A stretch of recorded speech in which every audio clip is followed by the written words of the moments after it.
আমি সবথেকে বড় অলি, দেখো আমার সওয়ারি। আজ আমরা আপনাদের এমন এক অহংকারী শেখের সেই রোমহর্ষক ঘটনা শোনাব যে জ্যোতির্ময় প্রদীপ শেখ আব্দুল কাদির জিলানী রাহমাতুল্লাহ আলাইহিকে চ্যালেঞ্জ করার ধৃষ্টতা দেখিয়েছিল। শুনুন সবাই, আমি এখনই বাগদাদ যাচ্ছি এবং বাগদাদের শাহেনশাহকে দেখাবো যে আসল কারামত কার কাছে আছে।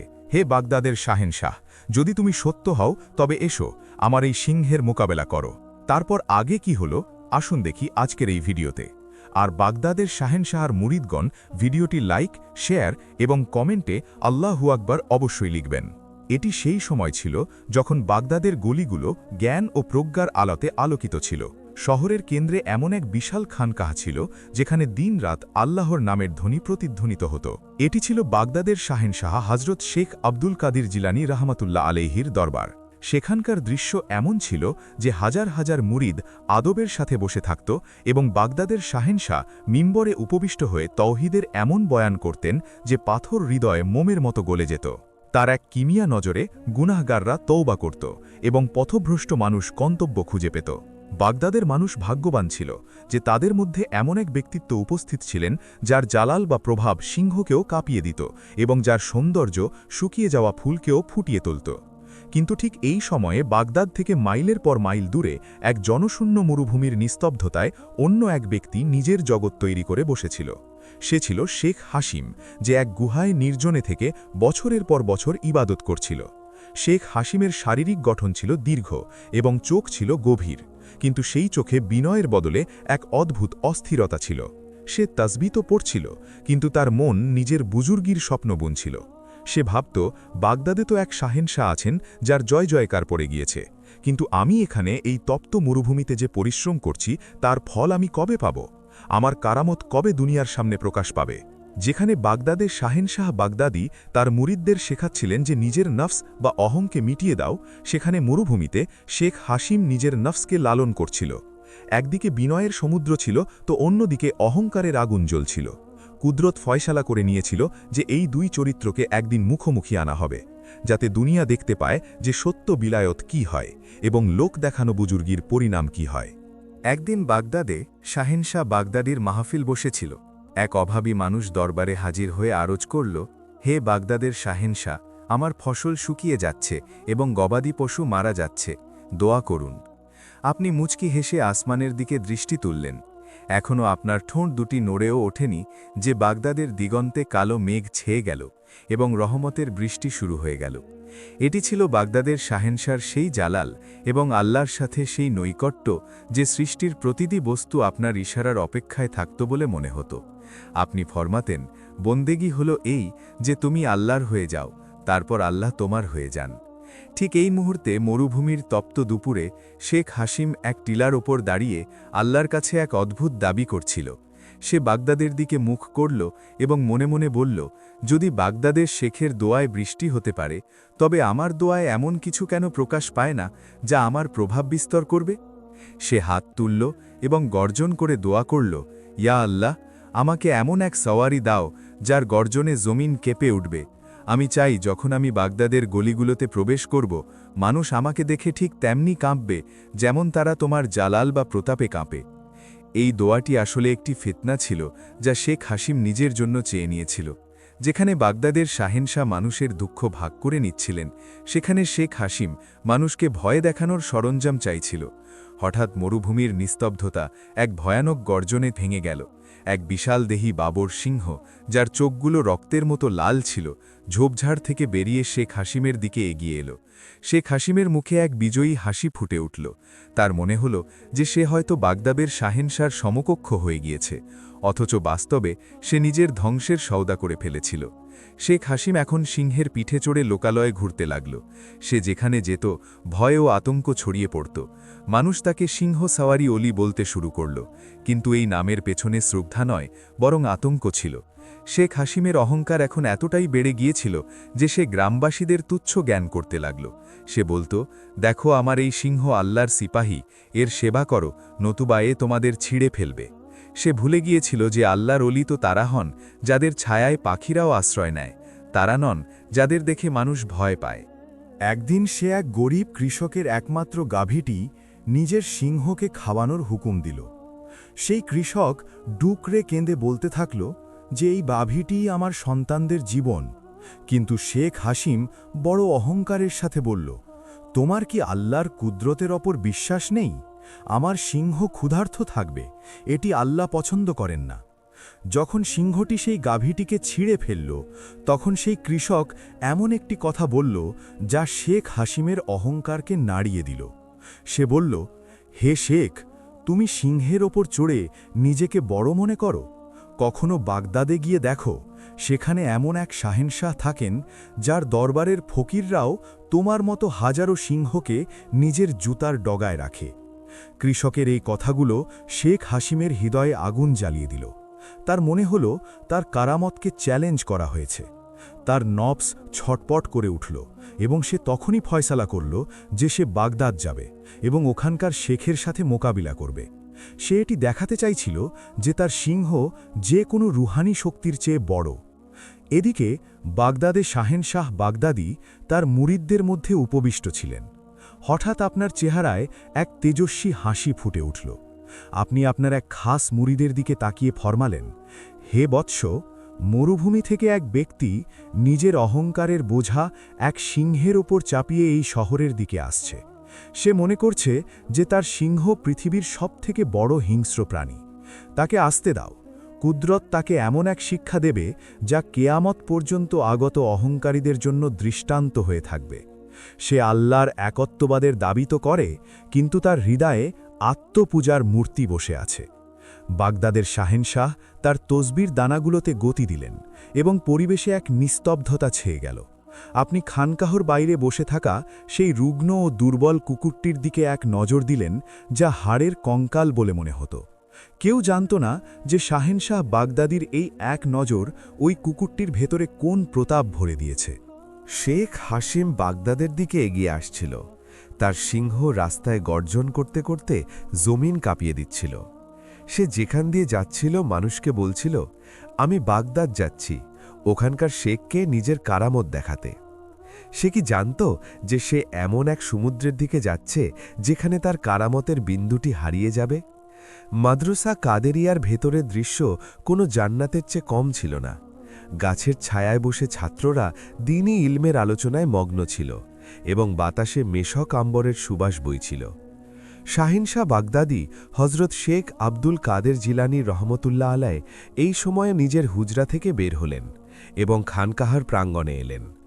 আপনার ভঙ্গি এমন ছিল যে আপনি যখন হাঁটতেন তখন জমিন যেন আপনার কদম মোবারক চুম্বন করত। আপনি দেখলেন যে কিছু মুরিদ নিজেদের মধ্যে মানমর্যাদা ও কারামতের বিষয়ে আলোচনা করছে। আপনি একটি স্তম্ভের পাশে দাঁড়িয়ে মুরিদদের সম্বোধন করলেন এবং এমন কথা বললেন যা আগে কখনো বলা হয়নি।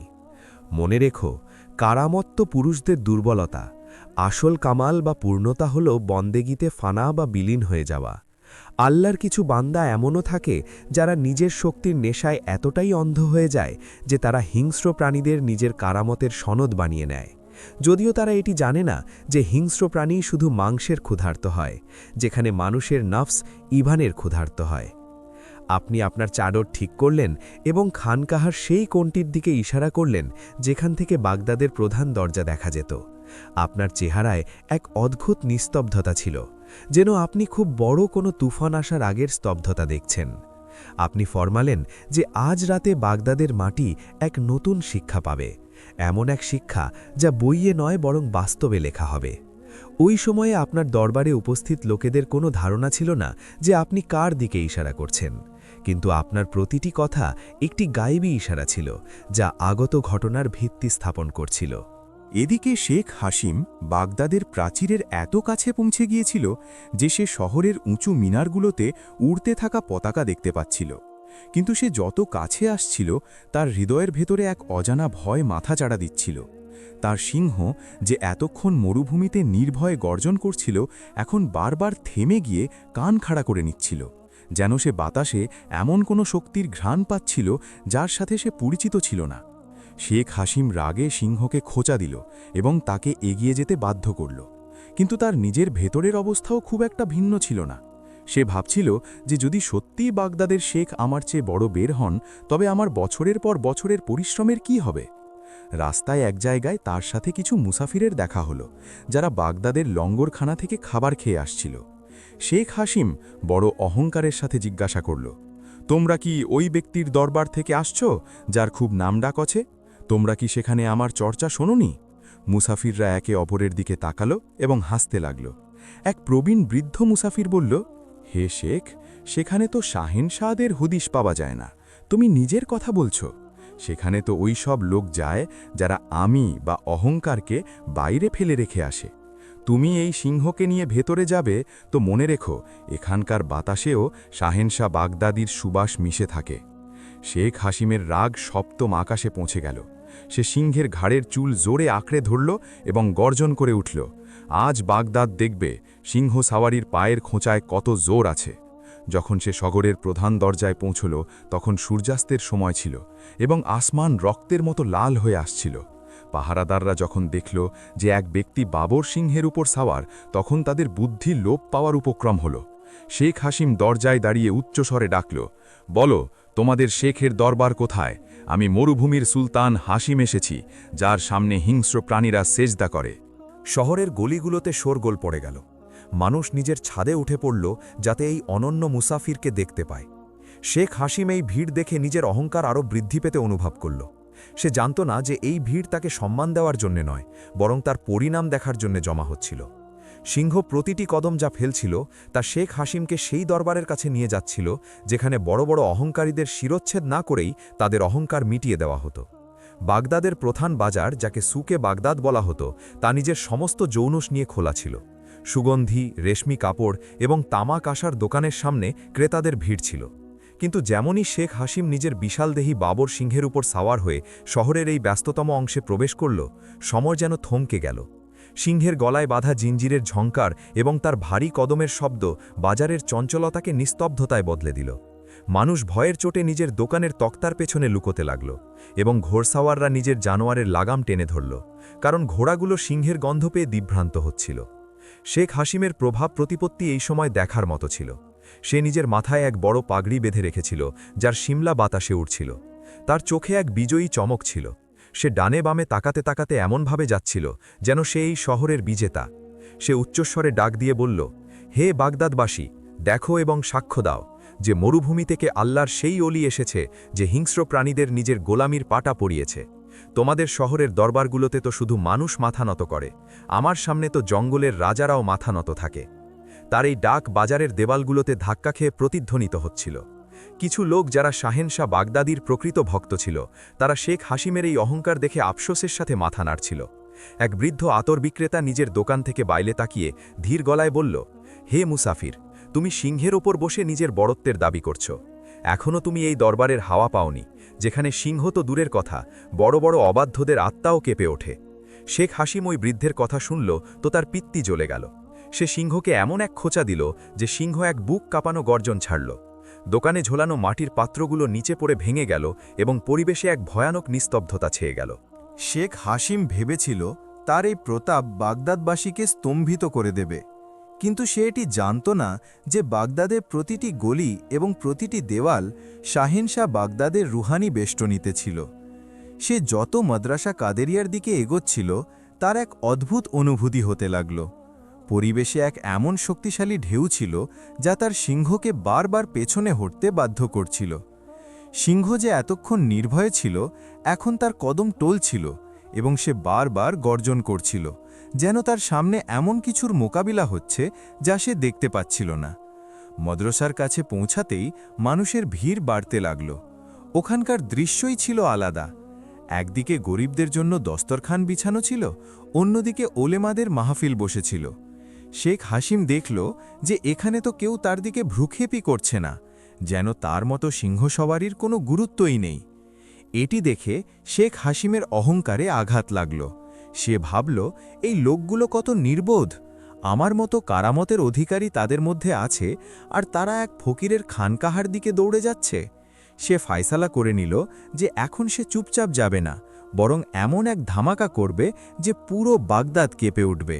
সে কি জানত যে সে এই সমুদ্রের ঢেউয়ের সাথে ধাক্কা খেতে যাচ্ছিল, যেখানে তার অস্তিত্ব একটি তৃণের মতো ভেসে যেতে বসেছিল। প্রতিটি অতিক্রান্ত মুহূর্ত তাকে সেই মহান পরীক্ষার কাছে নিয়ে যাচ্ছিল যেখানে তার আমির মূর্তি চূর্ণ বিচূর্ণ হতে চলেছিল। শেখ হাসিম যেমনই মাদ্রাসা কাদেরিয়ার প্রধান দরজার কাছে পৌঁছাচ্ছিল, বাগদাদের পরিবেশে এক এমন পরিবর্তন অনুভূত হতে লাগল যা ভাষায় প্রকাশ করা কঠিন ছিল। এখানকার বাতাসে সেই তপ্ত ভাব ছিল না যা মরুভূমিতে থাকে, বরং এখানে এক এমন শীতলতা ও সুবাস ছিল যা আত্মাকে প্রশান্তি দিচ্ছিল।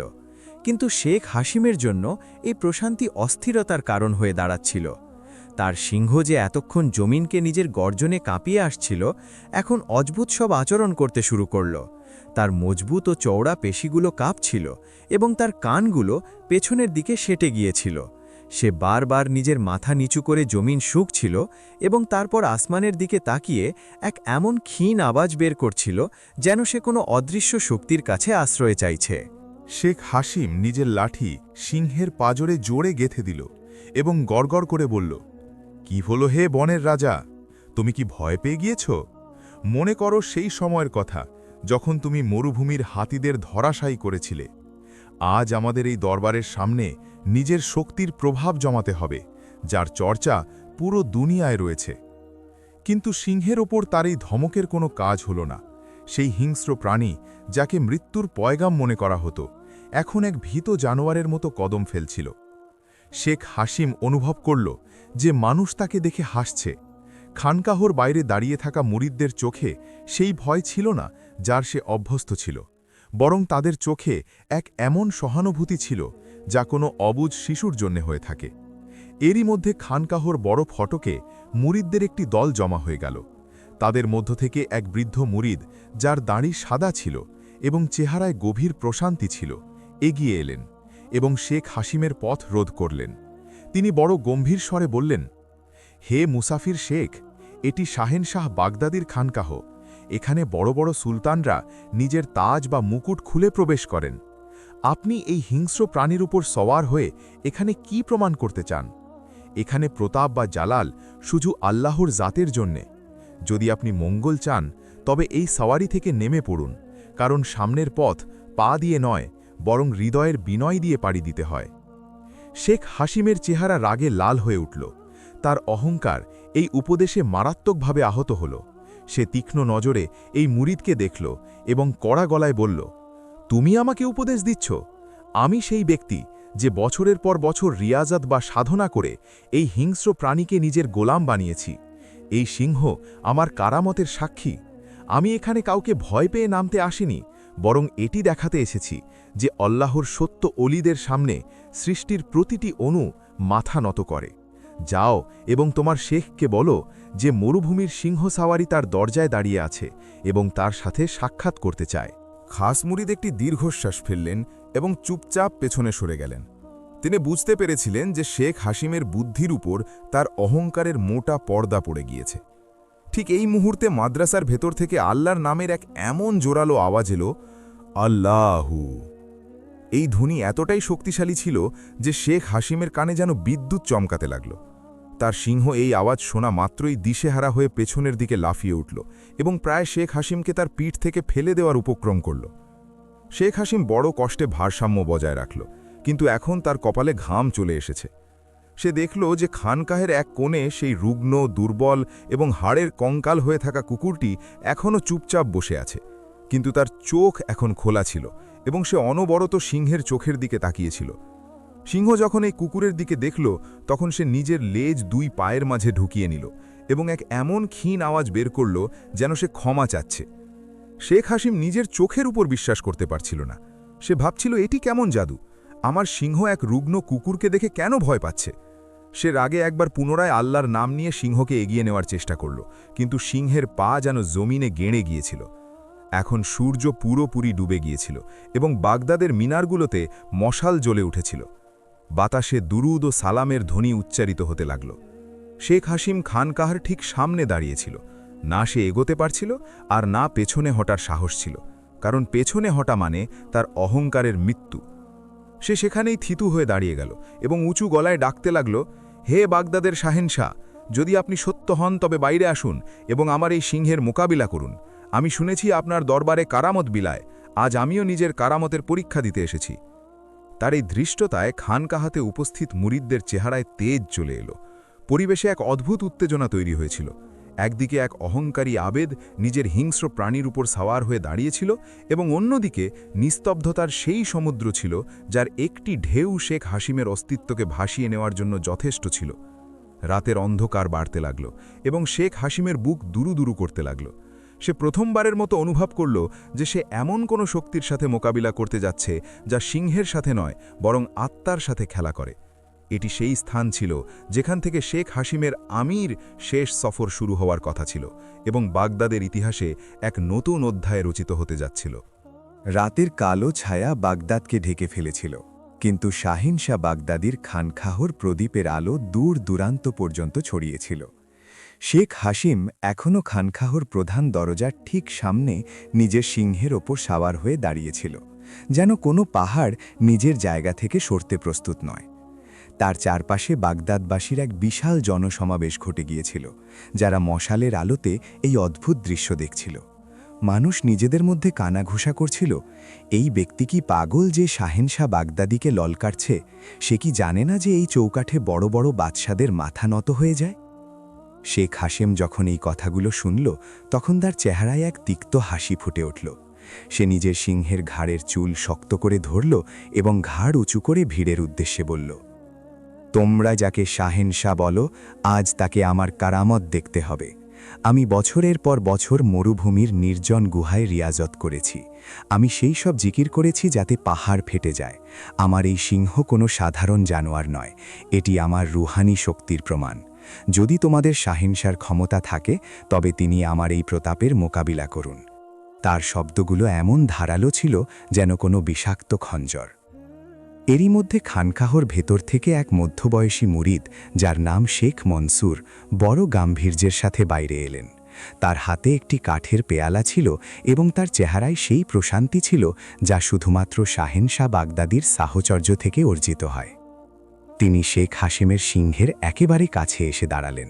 সিংহ যখন তাকে দেখল, তখন সে পুনরায় গর্জন করে পেছনে সরে গেল। কিন্তু শেখ মনসুরের কপালে একটি ভাঁজও পড়ল না।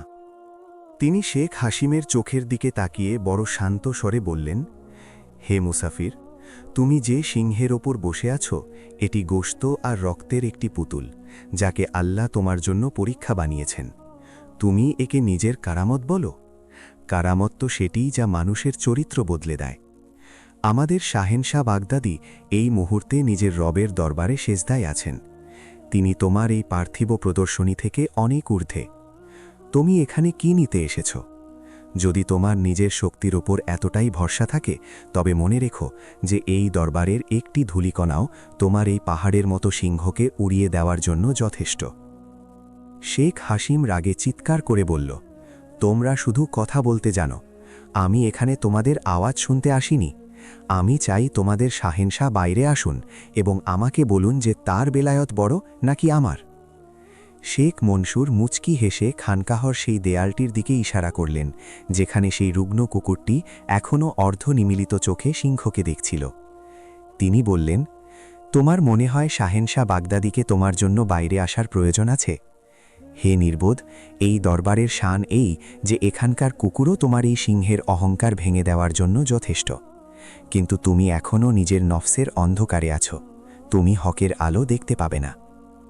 শেখ হাসিমের রক্ত টকবক করতে লাগল। সে ভাবল যে এক সাধারণ মুরিদ তাকে অপমান করছে। সে সিংহকে এমন এক পৈশাচিক খোঁচা দিল যে সিংহ আসমান ছোঁয়া এক গর্জন ছাড়ল। এই গর্জনে খানকাহর পাখিরা উড়ে গেল এবং মানুষ ভয়ের চোটে পেছনে সরে গেল। শেখ হাসিম ডাকল, দেখো, এটিই আমার প্রতাপ। যদি তোমাদের শাহেনশাহর হিম্মত থাকে, তবে আটকে দেখান এই হিংস্র প্রাণীকে। কিন্তু আশ্চর্যজনক ব্যাপার এই ছিল যে এই ধরনের ভয়াবহ গর্জন সত্ত্বেও খানকাহর ভেতর থেকে কোনো প্রতিক্রিয়া এলো না। দুরুদ ও সালামের সেই একই ধীর আওয়াজ আসতে থাকল যা আগে আসছিল। শেখ হাসিম অনুভব করল যেন সে খুব বড় কোনো দেয়ালের সাথে ধাক্কা খাচ্ছে, যা ভেঙে পড়ে না, বরং তাকেই উল্টো পেছনে ঠেলে দিচ্ছে। তার সিংহ এখন মারাত্মকভাবে হাঁপাচ্ছিল। তার মুখ থেকে ফেনা বের হচ্ছিল এবং তার পা জমিনে টিকছিল না। তার মনে হচ্ছিল যেন জমিন তপ্ত হয়ে উঠেছে। শেখ হাসিমের হৃদয়ে প্রথমবারের মতো এক গভীর ভয় জন্ম নিল। সে ভাবতে লাগল যে আমি কি সত্যিই কোনো ভুল জায়গায় কদম রেখে ফেলেছি। না হাসিম, তুমি মরুভূমির সুলতান, তুমি সিংহকে জয় করেছ, তুমি এই ফকিরের কাছে কিভাবে হারতে পারো। সে ঠিক করে নিল যে সে সারা রাত এই দরজায় দাঁড়িয়ে থাকবে যতক্ষণ শাহেনশাহ বাগদাদি বাইরে না আসেন। সে এটি প্রমাণ করতে চাইছিল যে তার সবার বা ধৈর্য ও তার প্রতাপ কারও চেয়ে কম নয়। রাত অতিবাহিত হতে থাকল, বাগদাদের ঠান্ডা হাওয়া বইতে শুরু করল, কিন্তু শেখ হাসিমের বুকে অহংকারের আগুন তখনও জ্বলছিল, যা তাকে এমন এক পরিণামের দিকে নিয়ে যাচ্ছিল যার কল্পনাও ছিল ভয়াবহ। রাতের দ্বিতীয় প্রহর শুরু হয়ে গিয়েছিল এবং বাগদাদের পরিবেশে এক রহস্যময় নিস্তব্ধতা ছেয়েছিল। আসমানে তারকারাজি নিজেদের পূর্ণ দীপ্তিতে চমকাচ্ছিল, কিন্তু খানকাহে কাদেরিয়ার সামনের দৃশ্য কোনো রণক্ষেত্রের মতো ছিল না, যেখানে অস্ত্রের নয় বরং ইচ্ছা ও রুহানিয়াতের লড়াই চড়ছিল। শেখ হাসিম তখনও নিজের সিংহের ওপর অটল ছিল, কিন্তু এখন তার অবস্থা আগের মতো ছিল না, যা শহরে প্রবেশের সময় ছিল। তিনি যখন প্রবেশ করছিলেন তখনকার মতো অবস্থা ছিল না। তার শরীর ক্লান্তিতে ভেঙে পড়ছিল, কিন্তু তার অহংকার তাকে পড়ে যেতে দিচ্ছিল না। তিনি বারবার নিজের তসবিহের দানাগুলো দ্রুত ঘুরাচ্ছিলেন এবং এমন কোনো ওজিফা পড়ার চেষ্টা করছিলেন যাতে তার সিংহের মধ্যে পুনরায় সেই হিংস্র শক্তি ফিরে আসে। কিন্তু তার এমন মনে হচ্ছিল যেন তার শব্দগুলো বাতাসে ওড়ার আগেই মাটিতে পড়ে যাচ্ছে। এদিকে শাহেনশাহ বাগদাদির মাদ্রাসার ভেতর থেকে উত্থিত জিকিরে ইলাহির আওয়াজ এখন এক বিশেষ ছন্দ ধারণ করে নিয়েছিল। আল্লাহু আল্লাহু আল্লাহু এর আঘাত যখন বাতাসে প্রতিধ্বনিত হচ্ছিল, তখন শেখ হাসিমের মনে হচ্ছিল যেন কেউ তার বুকে হাতুড়ি দিয়ে আঘাত করছে। তিনি অনুভব করলেন যে তার সিংহ এখন পুরোপুরিভাবে তার নিয়ন্ত্রণের বাইরে চলে যাচ্ছে। হিংস্র প্রাণীটি এখন বারবার নিজের থাবা দিয়ে মাটি খুঁড়ছিল এবং তার চোখ থেকে সেই ভয়াবহতা উধাও হয়ে গিয়েছিল যা একসময় মরুভূমির হরিণদের বুক কাঁপিয়ে দিত। এখন সেই চোখে শুধু এক অজানা ভয় ছিল, সেই ভয় যা এক গোলাম নিজের মালিকের সামনে অনুভব করে। শেখ হাসিম নিজের মনে ভাবলেন, এটি কি সেই সিংহ যে হাতির কপাল চিরে ফেলেছিল? বাগদাদের হামা কি এতই ভারী যে আমার এই বনের রাজা আজ ভেজা বিড়াল হয়ে গিয়েছে? এই সময়ে খানকাহর চত্বরে একটি সমাধান জ্বালানো হলো। তার আলোতে শেখ হাসিম দেখলেন যে শাহেনশাহ বাগদাদির কয়েকজন মুরিদ, যারা সাদা পোশাকে আবৃত ছিলেন, তারা নিঃশব্দে বাইরে বেরোলেন এবং খানকাহর দরজার চারপাশ পরিষ্কার করতে লাগলেন। তাদের চেহারায় সেই নূর এবং প্রশান্তি ছিল যা দেখে শেখ হাসিমের নিজের বছরের পর বছর করা রিয়াজত তুচ্ছ মনে হতে লাগল। তাদের মধ্যে একজন মুরিদ শেখ হাসিমের দিকে তাকালেনও না, যেন সেখানে কেউ উপস্থিতি নেই। এই নির্লিপ্ততা শেখ হাসিমের জন্য কোনো অপমানের চেয়ে কম ছিল না। তিনি গর্জন করে বললেন, হে বাগদাদের ফকিররা, তোমরা আমাকে উপেক্ষা করছো? দেখো, আমি এখানে দাঁড়িয়ে আছি তোমাদের শাহেনশাহর অপেক্ষায়। তোমাদের কাছে কি একজন মেহমানের জন্য এক বাটি পানিও নেই? এটিই কি তোমাদের দরবারের আদব? একজন মুরিদ, যার চেহারা উজ্জ্বল এবং চোখ নিচু ছিল, তিনি থেমে গেলেন এবং বড় ধীর গলায় জবাব দিলেন, হে শেখ, এই দরবারে পানি তারাই পায় যারা তৃষ্ণার্থ হয়ে আসে।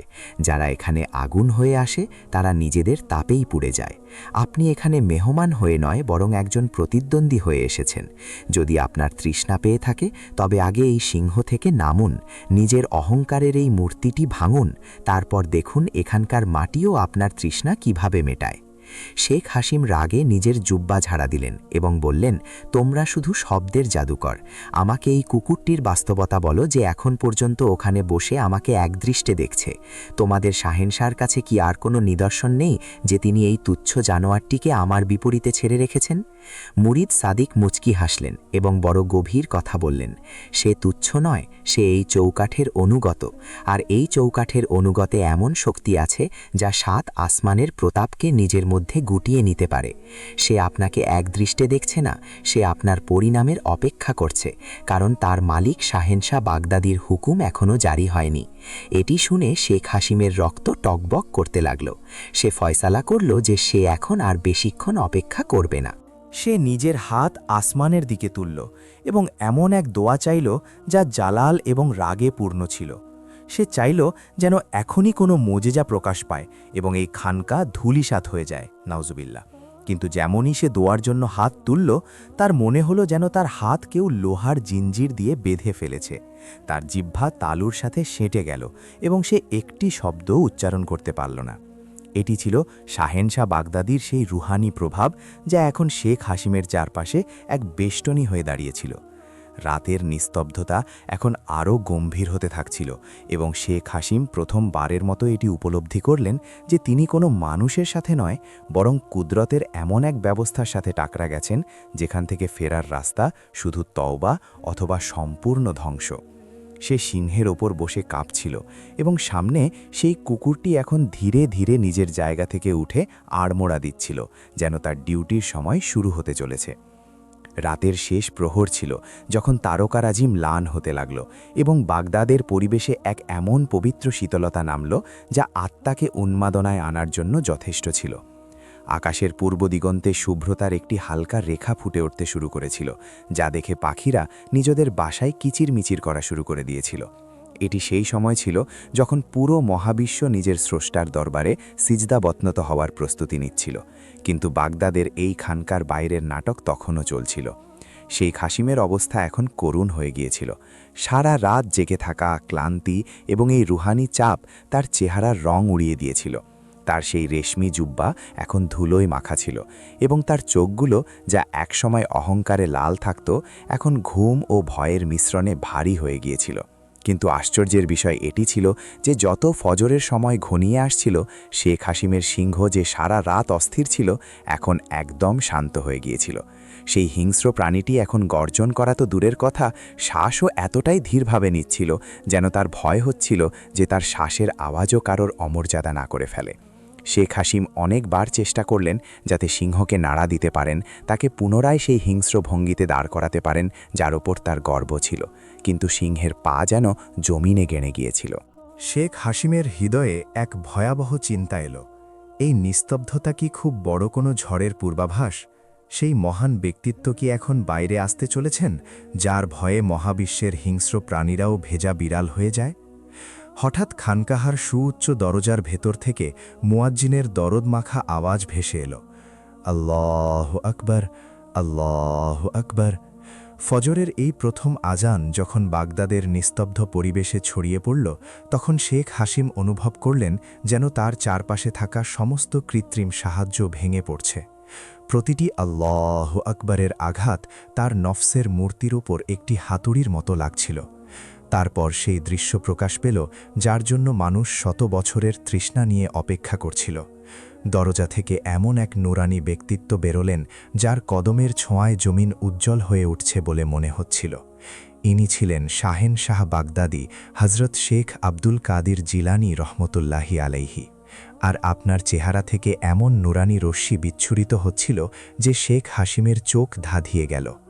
আপনার গাম্ভীর্য এমন ছিল যে আপনি যখন বাইরে এলেন তখন সেখানে উপস্থিত ভিড় নিজে থেকেই দুভাগে বিভক্ত হয়ে গেল এবং সব দিকে এক গভীর শ্রদ্ধা ছেয়ে গেল। কারো সাহস ছিল না যে আপনার সামনে চোখ তুলে তাকাতে পারে। বাগদাদের শাহেনশাহ নিজের চেহারা কিবলার দিকে করলেন এবং ফজরের সুন্নাত আদায় করতে লাগলেন। আপনার কিয়াম, আপনার রুকু এবং আপনার সিজদা দেখে শেখ হাসিমের হোশ উড়ে গেল। সে নিজের জীবনে হাজারো সিজদা করেছিল, কিন্তু শাহেনশাহ বাগদাদির এই একটি সিজদায় এমন বিনয় এবং বিলীনতা ছিল যা শেখ হাসিম কখনো স্বপ্নেও দেখেনি। শেখ হাসিম যে সিংহের ওপর সাওয়ার হয়ে নিজেকে উচ্চ মনে করছিল, এখন সে উপলব্ধি করল যে উচ্চতা তো এই সিজদায় রয়েছে যা শাহেনশাহ বাগদাদি নিজের রবের দরবারে করছেন। ফজরের নামাজ শেষ করার পর শাহেনশাহ বাগদাদি ধীরে ধীরে ফিরলেন এবং নিজের তেজস্বী দৃষ্টি সেই স্থানের দিকে তুললেন যেখানে শেখ হাসিম নিজের সিংহের ওপর সাওয়ার হয়ে দাঁড়িয়েছিল। সেই দৃষ্টি কি ছিল? সেটি ছিল এমন এক তীরের মতো যা সরাসরি শেখ হাসিমের হৃদয়ের ওপর দিয়ে চলে গেল। আপনি কোনো শব্দ বললেন না, কোনো ইশারা করলেন না, শুধু এক নিস্তব্ধ দৃষ্টি দিলেন। এই এক শাহী দৃষ্টির প্রভাব এমন হল যে শেখ হাসিমের সেই বিশাল সিংহ, যে পাহাড়কেও ভয় পেত না, সে একবারে নিজের হাঁটু গেড়ে দিল এবং নিজের মাখা ধুলোই রেখে দিল। শেখ হাসিম তখনও তার পিঠে বসেছিলেন, কিন্তু এখন তাকে কোনো সুলতানের মতো নয়, বরং একজন অপরাধীর মতো দেখা যাচ্ছিল। আপনি বড় গম্ভীর স্বরে ফরমালেন এবং আপনার আওয়াজ এমন ছিল যেন মেঘ গর্জন করছে, হে মুসাফির, তুমি সারা রাত এই হিংস্র প্রাণীর পিঠে অতিবাহিত করলে যাতে দুনিয়া তোমাকে কারামতের অধিকারী মনে করে। তুমি কি জানো না আল্লাহর সত্য বান্দা তারা হয় যারা মাটির ওপর বসে আরশের ফয়সালা করায়? তুমি এই জানোয়ারকে নিজের অহংকারের ঢাল বানালে, কিন্তু তুমি কি কখনো নিজের ভেতরের সেই হিংস্র প্রাণীকে চিনেছ যা তোমাকে আল্লাহর সৃষ্টি থেকে দূরে সরিয়ে দিচ্ছে? শেখ হাসিমের জিহ্বা যেন পাথরের হয়ে গিয়েছিল। সে চেয়েও কোনো জবাব দিতে পারল না। তার সেই সমস্ত জাঁকজমক, সমস্ত ওজিফা, সমস্ত অহংকার এই একটি নাক্যের সামনে ধসে পড়ল। শাহেনশাহ বাগদাদি নিজের তসবিহের দানাগুলোতে আঙ্গুল দিয়ে গতি দিলেন এবং খানকাহর সেই কোণটির দিকে তাকালেন যেখানে সেই কুকুরটি এখন পুরোপুরি জাগ্রত হয়ে গিয়েছিল এবং শাহেনশাহর ইশারার অপেক্ষায় ছিল। শেখ হাসিম এখন নিশ্চিত হয়ে গিয়েছিল যে সেই ঘড়ি চলে এসেছে যখন তার জীবনের সবথেকে বড় অহংকার চিরদিনের জন্য মাটিতে মিশে যেতে চলেছে। ফজরের সূর্য উদিত হয়ে গিয়েছিল এবং তার প্রথম রশ্মি এই সাক্ষ্য দিল যে শাহেনশাহ বাগদাদির সূর্য সেটি যা কখনো অস্ত যায় না। ফজরের আলো এখন পুরোপুরি বাগদাদের গলিগুলোতে ছড়িয়ে পড়েছিল, কিন্তু খানকাহর প্রধান দরজার পরিবেশ তখনও গম্ভীর ছিল। শাহেনশাহ বাগদাদি হজরত শেখ আব্দুল কাদের জিলানী রহমাতুল্লাহে আলাইহি এখন একদম শেখ হাসিমের সামনে উপবিষ্ট ছিলেন, কিন্তু আপনার এবং শেখ হাসিমের মধ্যে এমন এক রুহানি দূরত্ব ছিল যা শেখ হাসিম নিজের সমস্ত জাহিরি কারামত সত্ত্বেও পাড়ি দিতে ব্যর্থ ছিল। শেখ হাসিম যে মুহূর্তের জন্য শাহেনশাহ বাগদাদির প্রতাপে থমকে গিয়েছিল, এখন নিজের নফসের প্ররোচনায় পুনরায় অহংকারের চাদর গায়ে জড়াতে লাগল।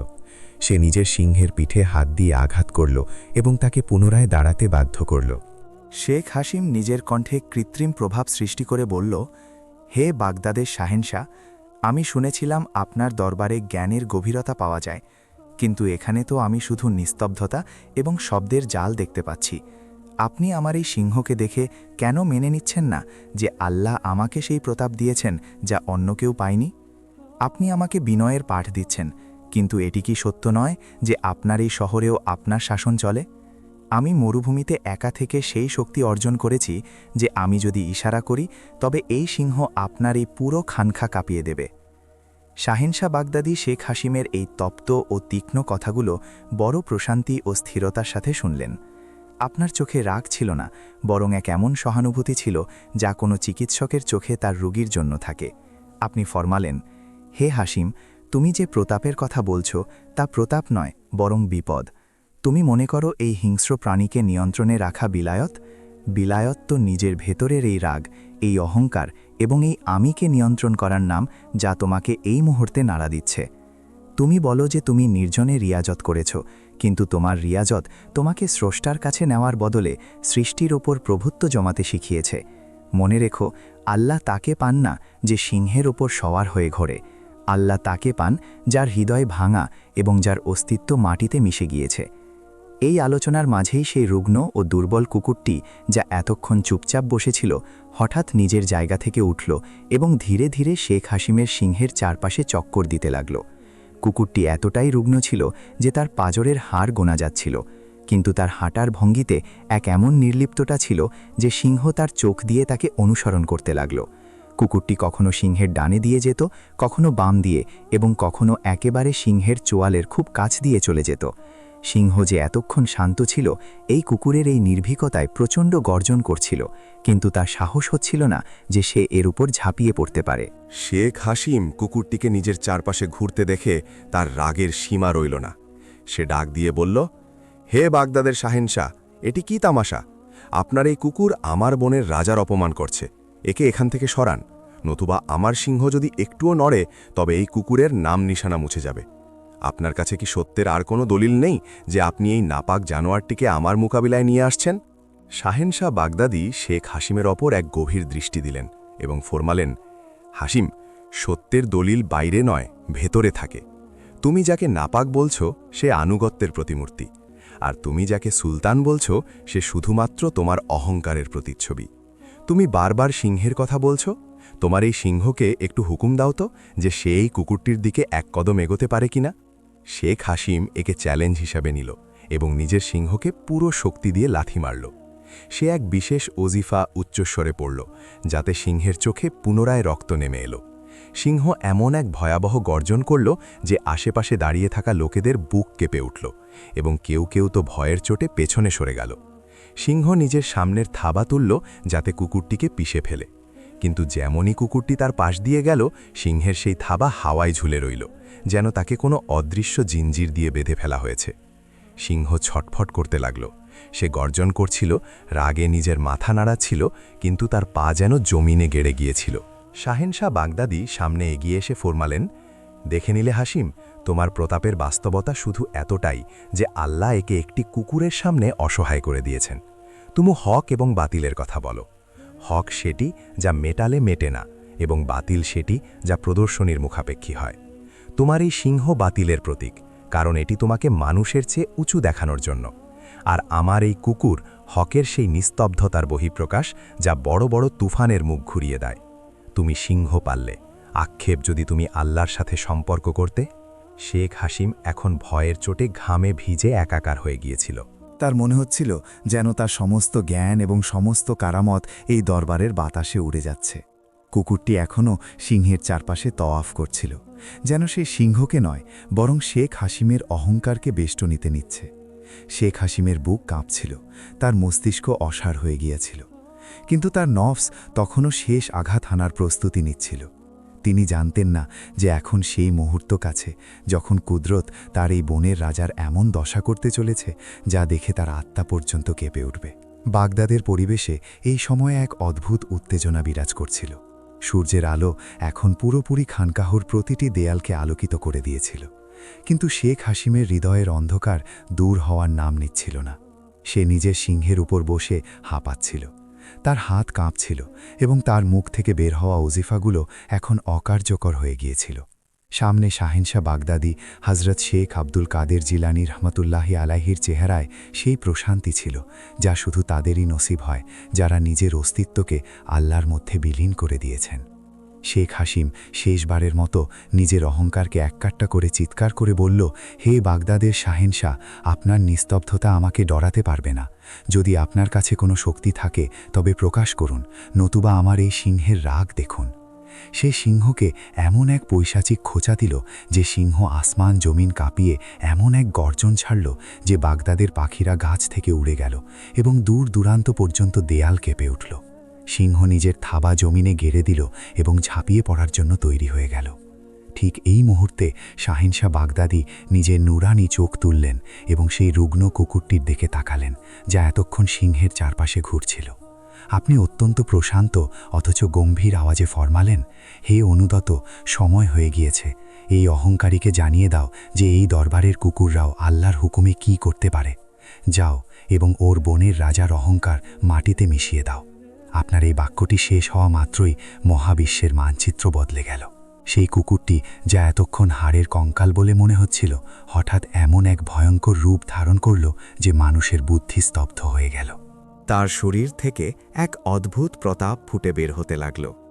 যেমনই সিংহ কুকুরটির ওপর ঝাঁপিয়ে পড়ার জন্য লাফ দিল, এই রুগ্ন কুকুরটি বাতাসে এমন এক সুউচ্চ এবং বিদ্যুতের মতো দ্রুত গতিতে লাফ দিল যে সে সিংহেরও ওপর দিয়ে চলে গেল। বাতাসে এক অদ্ভুত আওয়াজ তৈরি হল এবং সিংহ নিজের জায়গা সামলানোর আগেই কুকুরটি মাঝ আকাশেই সিংহের ঘাড় নিজের চোয়ালে আটকে নিল। দৃষ্টিটি এমন ছিল যে দর্শকদের শ্বাস বন্ধ হয়ে গিয়েছিল। সেই সিংহ যে মরুভূমির হাতিদের ধরাশায়ী করেছিল, এই কুকুরের গ্রাসে এমন অসহায় হয়ে পড়ল যেন কোনো ইঁদুর বিড়ালের থাবায় পড়েছে। সিংহ নিজের পুরো শক্তি লাগালো, সে ছটফট করল, সে নিজের থাবা দিয়ে কুকুরের পেট ছিঁড়ে ফেলার চেষ্টা করল, কিন্তু কুকুরের চারপাশে যেন এক নুরানি বেষ্টনী ছিল যার ওপর সিংহের কোনো আঘাত কাজ করছিল না। কুকুর এমন এক ছটকা দিল যে সিংহের বিশাল শরীর জমিনে এসে পড়ল এবং এর সাথেই শেখ হাসিমও প্রচণ্ডভাবে মাটিতে নিক্ষিপ্ত হলেন। শেখ হাসিম ধুলোয় মাখামাখি হয়ে দিশাহারা হয়ে পেছনে সরলেন। তার বনের রাজা এখন নিজের জীবনের শেষ নিঃশ্বাস নিচ্ছিল। কুকুর সিংহের ঘাড়ে নিজের ধরপাকড় এতটাই শক্ত করে ফেলেছিল যে সিংহের গর্জন এখন এক ক্ষীণ আর্তনাদে বদলে গিয়েছিল। রক্তের ফোয়ারা মাটিকে রঙিন করছিল এবং দেখতে দেখতে এই কুকুরটি ওই বিশাল সিংহের টুকরো টুকরো করে ফেলল। সেই হিংস্র প্রাণীটি যাকে নিয়ে শেখ হাসিম গর্ব করতেন, এখন খানকাহর সামনে প্রাণহীন স্তূপে পরিণত হয়েছিল।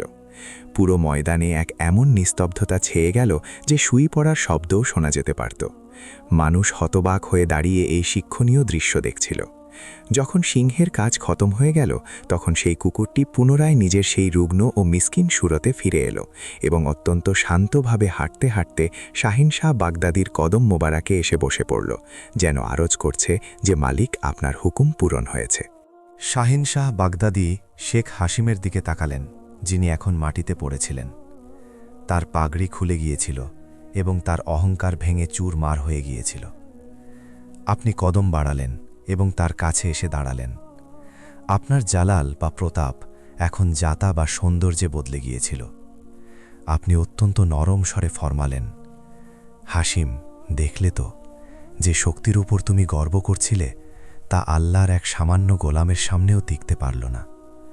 তুমি সিংহের উপর সওয়ার হয়ে এসেছিলে যাতে দুনিয়া তোমাকে বড় মনে করে, কিন্তু আল্লাহ তোমাকে একটি কুকুরের মাধ্যমে নিচু দেখালেন যাতে তুমি বুঝতে পারো যে বড়ত্ব শুধু সেই রবের জাতের জন্য।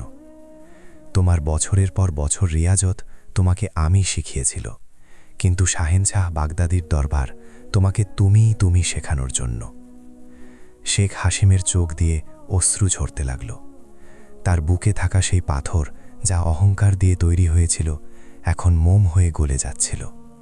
তার সমস্ত জীবনকে একটি বালুর ঘর বলে মনে হচ্ছিল। তিনি আকুল হয়ে শাহিন শাহ বাগদাদির কদম ধরে ফেললেন এবং চিৎকার করে উঠলেন, আমাকে মাফ করে দিন, আমি অন্ধ ছিলাম।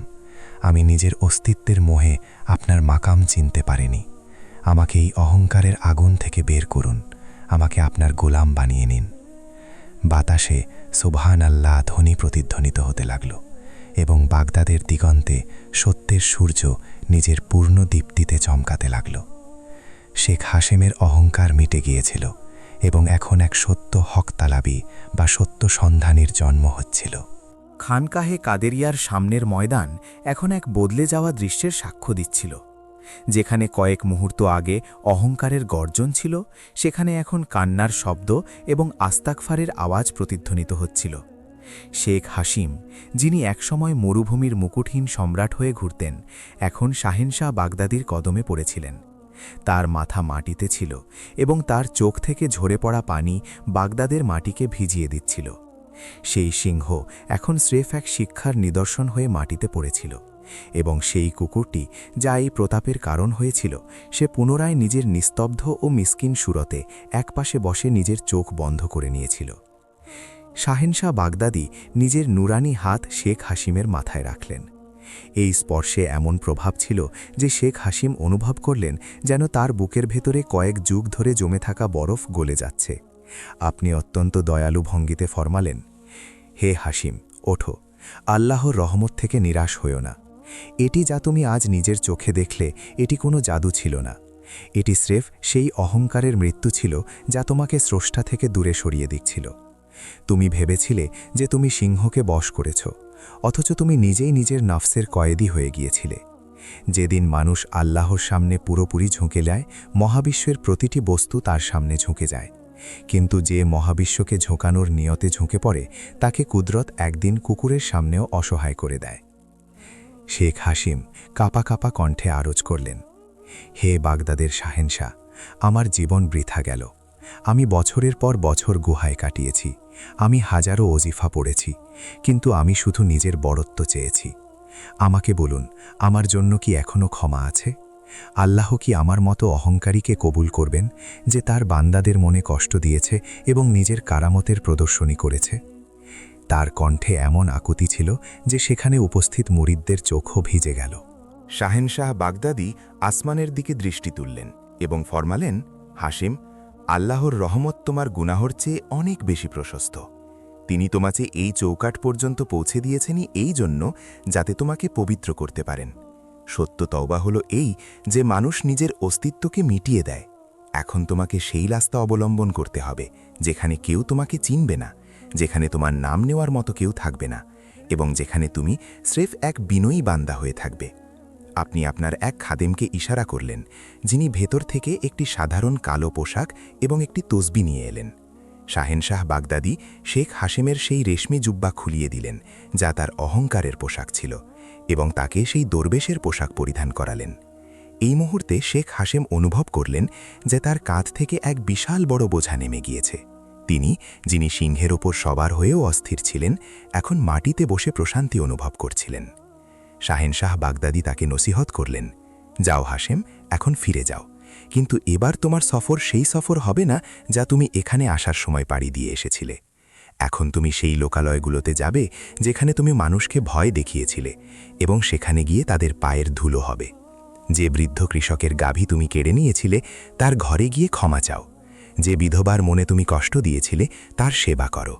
আল্লাহর কাছে পৌঁছানোর সবথেকে ছোট রাস্তা হল তার সৃষ্টির সেবা করা।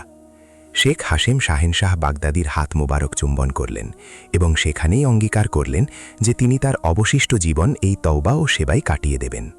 বাগদাদের সূর্য এখন উচ্চতর হয়ে গিয়েছিল এবং তার আলোতে শেখ হাশেমের চেহারা এখন অহংকারের লালচে আভা দিয়ে নয়, বরং অনুশোচনার নূরে চমকাচ্ছিল। তিনি এখন এক নতুন মানুষে পরিণত হয়েছিলেন, এমন এক মানুষ যে নিজের আমিকে শাহেনশাহ বাগদাদির কদমে কুরবানি করে দিয়েছিল। বাগদাদের প্রাচীর এখন শেখ হাসিমের নজর থেকে আড়াল হচ্ছিল, কিন্তু তার হৃদয়ের ভেতরে যে বিপ্লব ঘটে গিয়েছিল তার আলো প্রতি মুহূর্তে বেড়ে যাচ্ছিল। এখন তার সফর সেটি ছিল না যা তিনি মরুভূমি থেকে বাগদাদ আসার সময় পাড়ি দিচ্ছিলেন। ওই সময়ে তিনি এক অত্যাচারী সুলতানের মতো সিংহের ওপর সওয়ার ছিলেন। তার মাথা অহংকারে উঁচু ছিল এবং তিনি প্রত্যেককে ঘৃণার দৃষ্টিতে দেখতেন। কিন্তু এখন তিনি খালি পায়ে ছিলেন, মাথা নিচু ছিল এবং জিহ্বায় আস্তাগফিরুল্লাহর জিকির ছিল। তার কাছে না সেই রেশমি জুব্বা ছিল আর না সেই বিশাল উচ্চতা সম্পন্ন সিংহ। এখন তার কাছে ছিল স্রেফ শাহেনশাহ বাগদাদির দান করা কম্বল এবং সেই তসবিহ যা তাকে প্রতি মুহূর্তে তার অবস্থান মনে করিয়ে দিচ্ছিল। রাস্তায় সেই সব গ্রাম এলো যেখান দিয়ে তিনি একসময় ধুলো উড়িয়ে পার হয়েছিলেন। মানুষ যখন দেখল যে সেই সিংহ সাবারি শেখ এখন একজন ফকিরের রূপে পায়ে হেঁটে যাচ্ছেন, তখন তারা অবাক হয়ে গেল।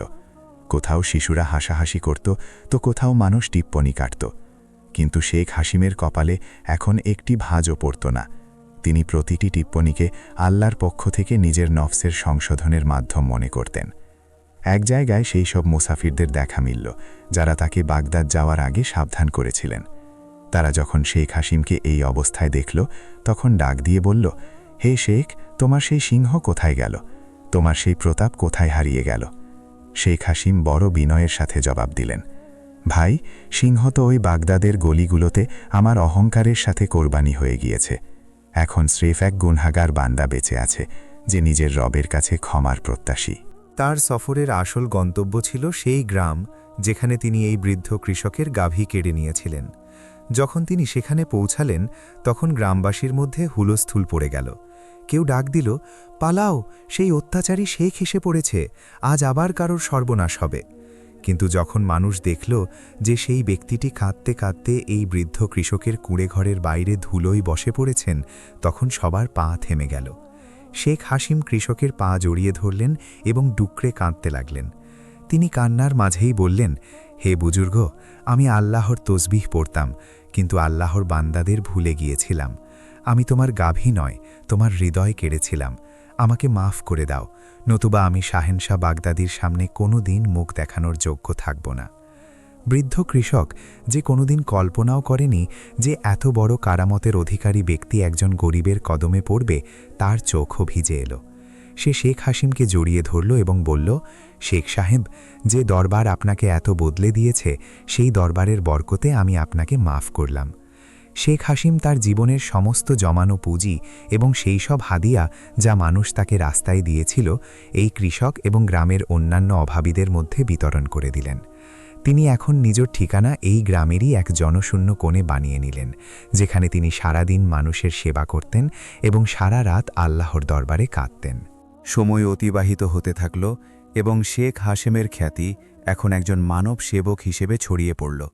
তিনি শিশুদের কোরআন পড়াতেন, অসুস্থদের সেবা করতেন এবং সেই প্রত্যেক ব্যক্তির কাজ করতেন যাদের তিনি কোনো এক সময় তুচ্ছ মনে করতেন। এখন যখন তিনি আল্লাহর একত্ববাদের বয়ান করতেন, তখন তার শব্দের মধ্যে শাহেনশাহ বাগদাদির করুণার সেই সুবাস থাকত যে শ্রোতারা দুনিয়াদারি ভুলে বিভোর হয়ে যেত। তিনি প্রায়ই বলতেন, মানুষ শক্তি হিংস্র প্রাণীদের মধ্যে নয়, আল্লাহর সামনে বিনয়ের মধ্যে রয়েছে। আমি সিংহের ওপর বসে লাঞ্ছনা দেখেছি এবং আজ ধুলোয় বসে সেই প্রশান্তি পেয়েছি যা শাহেনশাদেরও নসিব হয় না। তার জীবনের শেষ দিনগুলো অত্যন্ত সরলতা এবং বন্দেগীতে অতিবাহিত হয়েছিল। যখন তার ইন্তেকালের সময় ঘনিয়ে এলো, তখন তার চেহারায় এক অদ্ভুত নূর ছিল, যেন তিনি কোনো প্রিয়জনের সাথে দেখা করার প্রস্তুতি নিচ্ছেন। তিনি তার ছাত্রদের শেষ ওসিয়ত করলেন, কখনো নিজের জ্ঞান বা নিজের নেকির ওপর গর্ব করো না, কারণ শয়তানের ধ্বংসের কারণও তার জ্ঞান এবং অহংকারী ছিল। যখন শেখ হাশেম শেষ নিঃশ্বাস নিলেন, তখন পুরো গ্রামে এমন এক সুগন্ধ ছড়িয়ে পড়ল যা মানুষ আগে কখনো অনুভব করেনি। তার কবর আজও এই সাক্ষ্য দেয় যে যে আল্লাহর জন্য নিজেকে মিটিয়ে দেয়, আল্লাহ তাকে চিরদিনের জন্য জীবিত করে দেন। এই কাহিনী অবশিষ্ট দুনিয়া পর্যন্ত এই বার্তা দিয়ে গেল যে অহংকারের পরিণাম হল অপমান এবং বিনয়ের ফল হল শাহেনশাহ বাগদাদির মতো ব্যক্তিত্বদের চিরস্থায়ী ভালোবাসা এবং আল্লাহর সন্তুষ্টি। তো দর্শকগণ, এটিই ছিল আমাদের আজকের ভিডিও। যদি ভিডিওটি ভালো লেগে থাকে তবে ভিডিওটি লাইক করে নিজের বন্ধু বান্ধবদের সাথেও বেশি বেশি শেয়ার করুন।